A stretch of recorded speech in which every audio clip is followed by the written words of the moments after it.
Stop wasting your most precious resource. I'm not talking about money. I'm not talking about food. I'm not talking about air.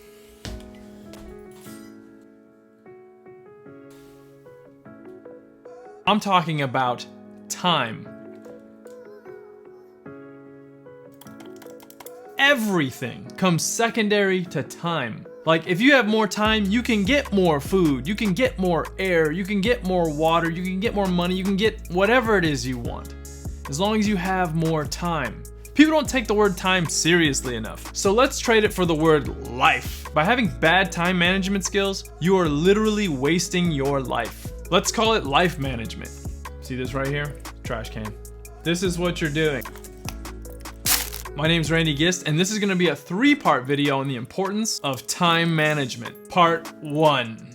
Today, we are talking about the exchange.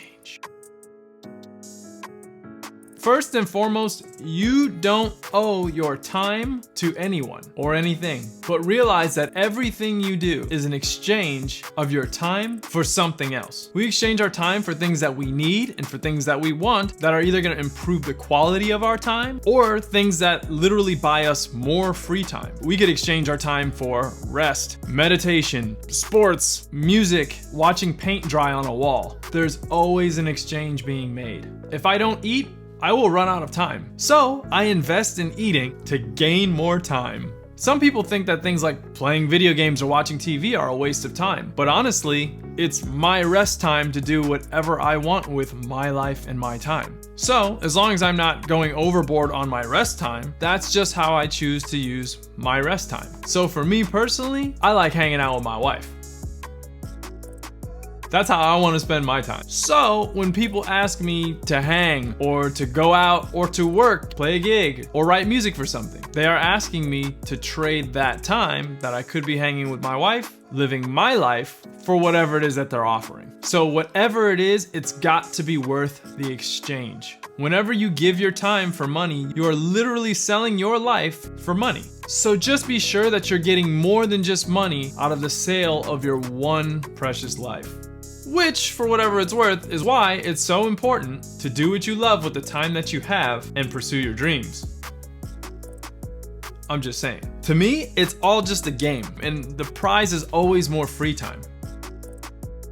I'm always trying to buy back my own free time. How? Thanks for asking. I try to find creative ways to increase my income. Increasing your income essentially increases your free time. If you can work the same amount of time and make more money, then you don't have to work as frequently.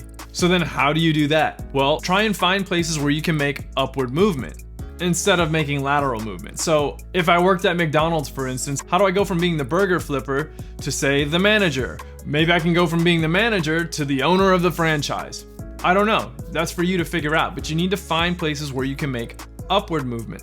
Try to avoid making lateral moves, unless the combination of those lateral moves results in an upward movement. And then invest the time to gather whatever skills you need to make that upward movement so that your income can go up, so your free time can go up.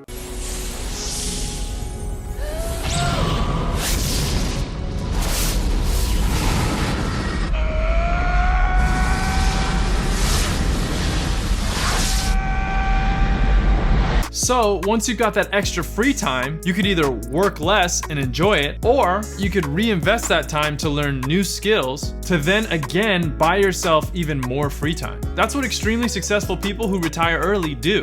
They always reinvest their time to buy back more free time. So for me, there was a time when I was practicing my doubles like flute, clarinet, even trumpet a little bit. I was trying to become more versatile as a musician so that I could do more things. I thought it would be a better investment of time to focus on production and composing because I saw that more as an upward movement rather than a lateral movement. And because of that investment of time, now I have the ability to go back and make more lateral moves if I want to because I have the free time. And not to say that it's always that way. Maybe you've got an angle I don't know about. So all in all, remember, giving your time is an exchange with your life as the currency. So be sure to surround yourself with people who respect and appreciate your time and your life. And giving your time is the greatest gift that you can give to someone. So be sure to give it to yourself and be extremely protective of your time. But also be gracious with your time. Spend time helping other people. Investing in other people is honestly one of the very best investments that I could make for myself. So that's it for today. Next week, we're going on to part 2, where I'm gonna give you a tip that may change your life and save you years of unnecessary frustration and stress. My name's Randy Gist, and just remember, everything you do in life is an exchange.